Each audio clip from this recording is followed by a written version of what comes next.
Dawson Rider Wiki. Hey YouTube, Dawson Rider here with my review of Power Rangers Ninja Steel episode 13. It was like Ace in the Race, something like that. Ace and the Race, in the Race, something about races. So anyway, I just want to say right off the bat, I did not like this episode. It also doesn't help that this is the first time in possibly forever that I've recorded the Ninja Steel review the same day I'm recording Q-Ranger and Builds reviews because of the way my schedule worked out this week. So it doesn't help that those episodes for this week were both pretty fantastic in my opinion. And then you have this.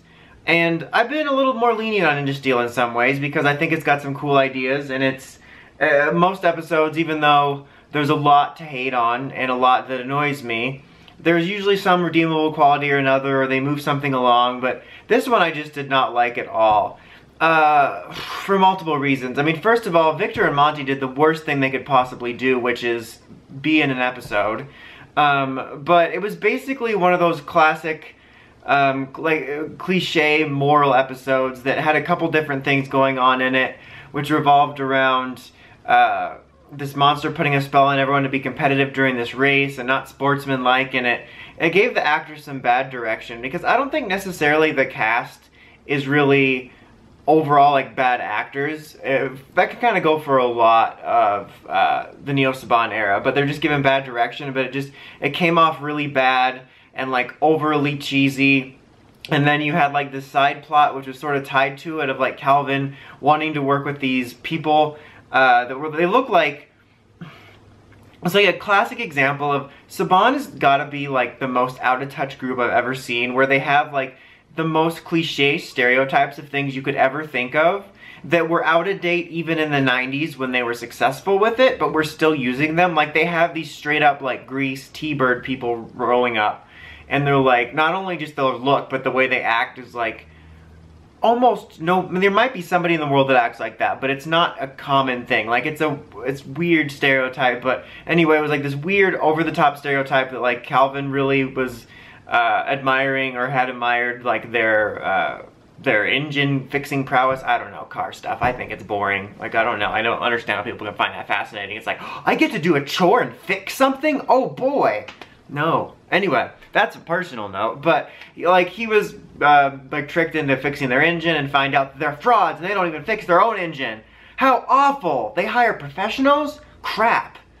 And it was just about like dishonesty and not abandoning your friends and teamwork and relying on each other. And this is one of those things where it's a funny thing to be against, because I'm not against the concept and the abstract they're trying to teach.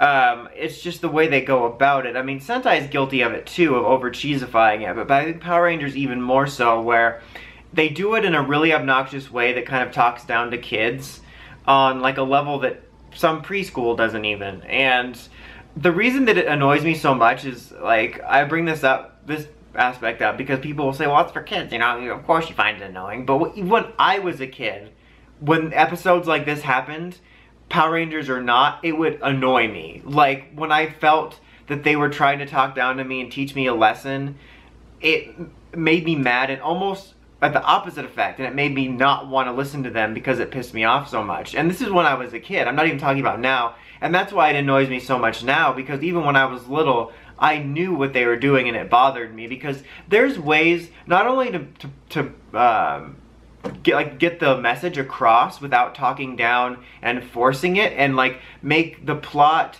natural so that the lesson is ingrained in it. I mean, not only kid shows can do that, but I've seen, you know, regular TV shows put some sort of message across, and they're able to weave it into the plot so it doesn't feel like we're like, today kids, we're gonna talk about teamwork. I don't know why they're drinking something. It's apple juice because it's for kids.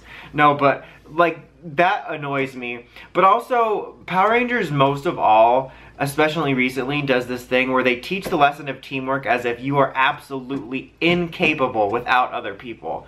And there's like, I think that there's both sides of that message of it's nice to have people to rely on, and when you're on a team setting to work together and have good teamwork, but sometimes there are things you can do on your own. And Power Rangers always has this message of you are flaccid, you cannot do anything without anybody else. And it's like, I think that bothers me a lot, and it's stupid. But I'm like going on a huge rant, but that's basically what this episode was. It was like really overly cheesy. Like at one point, I think it was Brody said, "Teamwork is epic," and I was just like,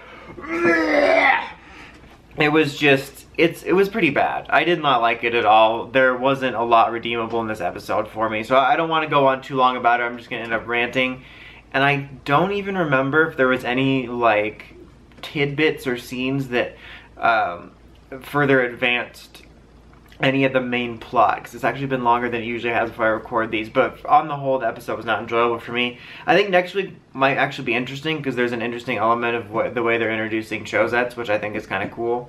But anyway, for now, let's end this episode before I rant more so I can go talk about the good shows. I give this episode a 5.